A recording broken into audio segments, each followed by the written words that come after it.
Ya baik, terima kasih rekan-rekan wartawan. Kami sampaikan bahwa tadi baru saja saya diterima oleh Bapak Presiden. Kami menyampaikan beberapa hal yang berkait dengan kebijakan Kementerian Pendidikan Dasar dan Menengah dan juga beberapa kegiatan yang kami akan laksanakan dalam waktu dekat. Yang pertama, kami akan menyelenggarakan puncak peringatan Hari Guru Nasional 2024 yang insya Allah diselenggarakan tanggal 28 November jam 3 sampai jam 5 di Velodrome Rawamangun. Dan kami tadi menyampaikan kesediaan Bapak Presiden untuk dapat membuka dan memberikan pengarahan dalam acara puncak Hari Guru Nasional 2024 dengan tema Guru Hebat Indonesia Kuat. Yang dalam acara tersebut nanti akan disampaikan peningkatan kesejahteraan guru non-ASN sebesar 2 juta rupiah dan peningkatan untuk gaji guru ASN sebesar gaji pokok yang mereka miliki. Nanti akan disampaikan pada saat puncak peringatan Hari Guru. Kemudian yang kedua, kami menyampaikan terkait dengan beberapa yang menjadi kebijakan kami untuk pembelajaran coding sebagai ekstrakurikuler, sebagai kurikulum atau mata pelajaran pilihan di sekolah. Yang dimulai dari sekolah dasar, mungkin nanti kita akan kaji apakah mulai dari kelas 4 atau seterusnya, dan itu bisa kita selenggarakan sebagai bagian dari materi pelajaran pilihan di sekolah. Dan Pak Presiden sangat mendukung untuk pembelajaran coding di sekolah. Kemudian yang ketiga, ini yang mungkin sangat ditunggu oleh teman-teman wartawan terkait dengan PPDB zonasi. Tadi kami bahas secara khusus dengan Bapak Presiden. Kami menyampaikan hasil-hasil kajian yang sudah kami lakukan dengan para kepala dinas pendidikan di seluruh Indonesia beberapa waktu yang lalu, dan juga kajian para pakar dan juga audiensi kami dengan beberapa stakeholder penyelenggara pendidikan. Nah, intinya terkait dengan PPDB, Pak Presiden meminta atau menugaskan kami untuk memperdalam kembali kajian pelaksanaannya, dan nanti keputusan terkait dengan pelaksanaan PPDB akan dibahas secara khusus dalam sidang kabinet. Jadi sekarang kami masih memperdalam kembali kajian tentang PPDB zonasi, dan nanti hasilnya akan kami sampaikan kepada Bapak Presiden dan keputusannya akan ditetapkan dalam sidang kabinet. Saya kira demikian dapat kami sampaikan. Terima kasih. Ya. Kira-kira apa yang dipertimbangkan pemerintah untuk kemungkinan bakal diganti atau tidak? Jadi begini, zonasi itu kan filosofinya ada 4 ya. Yang pertama, zonasi itu kan filosofinya pendidikan bermutu untuk semua. Yang kedua adalah inklusi sosial. Yang ketiga, integrasi sosial. Yang keempat, kohesivitas sosial. Ini semangat dari zonasi itu. Sehingga mereka, anak-anak ini bisa belajar di sekolah-sekolah yang dekat dengan rumahnya.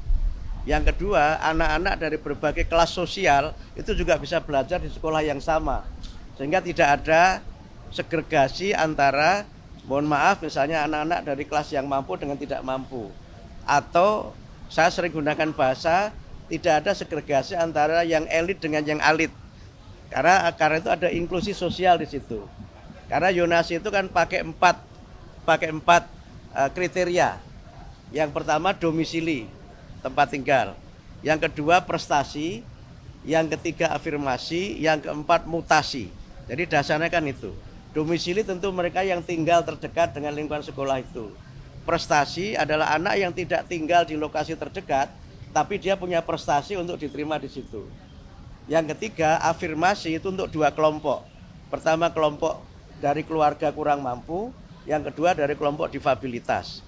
Nah, mutasi itu adalah anak yang mutasi karena mengikuti tugas orang tuanya. Sehingga dengan 4 kriteria itu nanti kami akan sempurnakan lagi prosentasenya akan seperti apa. Yang sekarang jadi persoalan kan memang prosentase yang diterima dari domisili itu berapa persen, yang prestasi berapa persen, ini yang seringkali jadi persoalan. Kalau yang afirmasi itu sudah kami patok 20%. Karena bagian dari pemihakan negara terhadap kelompok-kelompok yang memang kita anggap sebagai kelompok lemah. Ya, kelompok yang memang secara ekonomi memang lemah dan memang secara fisik dia kelompok-kelompok difabel. Nah, yang mutasi tentu tidak banyak karena ini kan memang sifatnya ya misalnya wartawan pindah tugas, anaknya harus ikut itu, atau misalnya dosen pindah tugas atau anggota dewan dan sebagainya. Ini tidak banyak jumlahnya. Sehingga karena itu maka kami mencoba untuk melihat ini. Nah, yang kedua yang juga perlu kami lihat berdasarkan pengalaman beberapa daerah, itu nanti juga ada alokasi untuk sekolah swasta. Karena selama ini di antara kritik terhadap zonasi itu banyak sekolah swasta yang tutup, tidak kebagian murid. Sementara negeri itu muridnya berlebih, yang karena muridnya berlebih itu kadang standar mutunya tidak dapat terpenuhi. Karena rasio guru dan murid menjadi tidak seimbang, sarana dan prasarana juga menjadi tidak dapat tersedia dengan sebaik-baiknya. Nah, berbagai kelemahan ini sedang terus kita pelajari dan kami perdalam sehingga mudah-mudahan pada tahun pelajaran 2025-2026 itu kami sudah bisa menerapkan zonasi dengan sistem baru yang kajiannya terus kami lakukan dan keputusannya nanti dalam sidang kabinet. Tidak hanya persentase, tapi juga nanti bagaimana sekolah-sekolah swasta juga.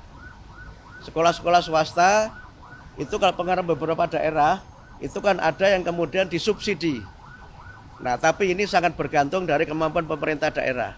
Ada juga yang misalnya negeri dibatasi tapi swastanya dilihat akreditasinya. Nah, ini nanti berbagai skenario dan praktek baik yang ada di provinsi-provinsi itu yang coba nanti kita perdalam lagi dan nanti kemudian akan kita ambil kebijakan zonasi sehingga ya dapat mencapai 4 idealisme tadi itu. Pendidikan bermutu untuk semua, kemudian integrasi, inklusi dan kohesi sosial.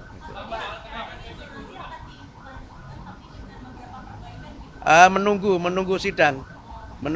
Kami belum bisa mengambil keputusan karena keputusan nanti tidak ada pada kami tapi pada sidang kabinet dipimpin Pak Presiden.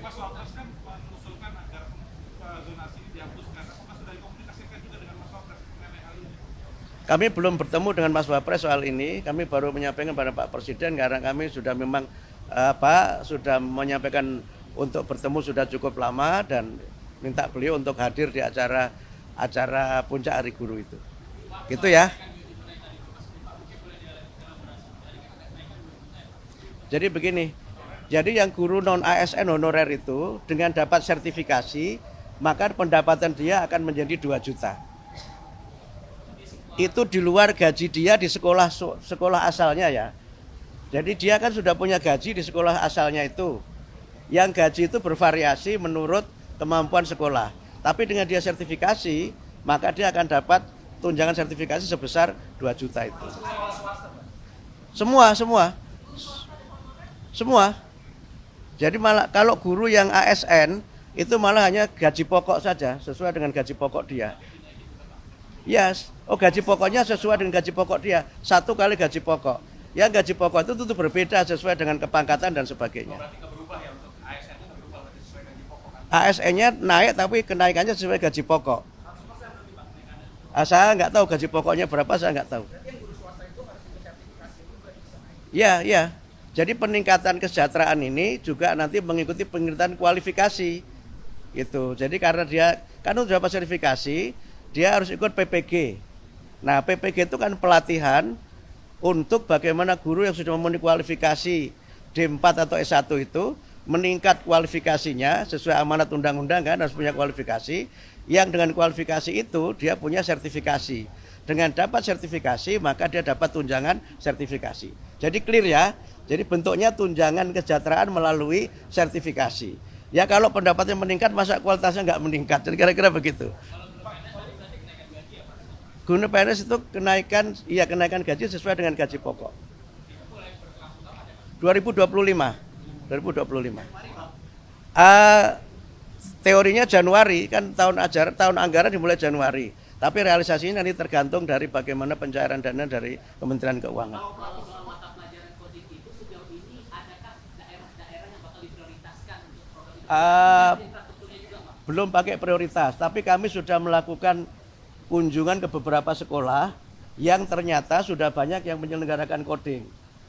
Saya ke Medan, di Jakarta, beberapa tempat, bahkan tadi juga baru saja ada acara, malah ada gerakan perempuan untuk pengembangan coding di sekolah itu.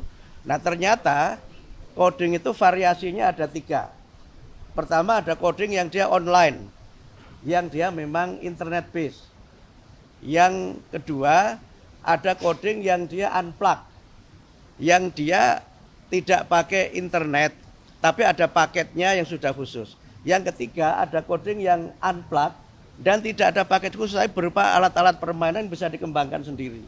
Sehingga dengan variasi ini kami melihat di lapangan prakteknya coding itu diselenggarakan dalam 2 mata pelajaran. Yang dia online itu di mata pelajaran teknik informatika. Tapi yang tidak itu bisa di mata pelajaran keterampilan. Sehingga dia bisa saja coding ini tidak menambah mata pelajaran, hanya merubah isi mata pelajaran yang sudah ada.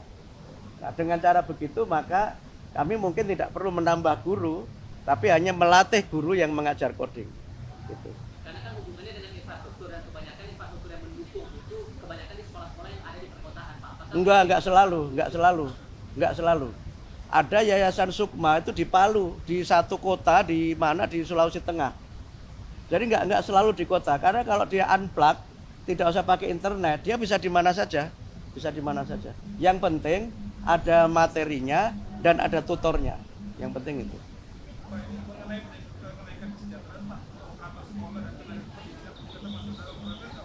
Itu belum yang termasuk yang nanti, tapi kami usulkan itu untuk mudah-mudahan bisa diakomodir dari usulan kami untuk peningkatan tambahan anggaran di kementerian. Tapi yang sekarang disetujui DPR, yang sudah diketok beberapa waktu yang lalu, itu belum termasuk itu. Tapi termasuk kami usulkan untuk tambahan anggaran yang mudah-mudahan nanti bisa disetujui oleh DPR. Belum. Yang di Kemenak belum. Kami sudah ketemu dengan Menteri Agama, tetapi untuk yang Kemenak itu belum karena belum masuk kuota di tahun 2025 ini. Jadi yang 606 guru itu semuanya guru yang mengajar di sekolah. Yang untuk Kemenak nanti kami hitung lagi dan kami matangkan lagi karena ini menyangkut skema anggaran lintas kementerian. Gitu ya. Terima kasih ya.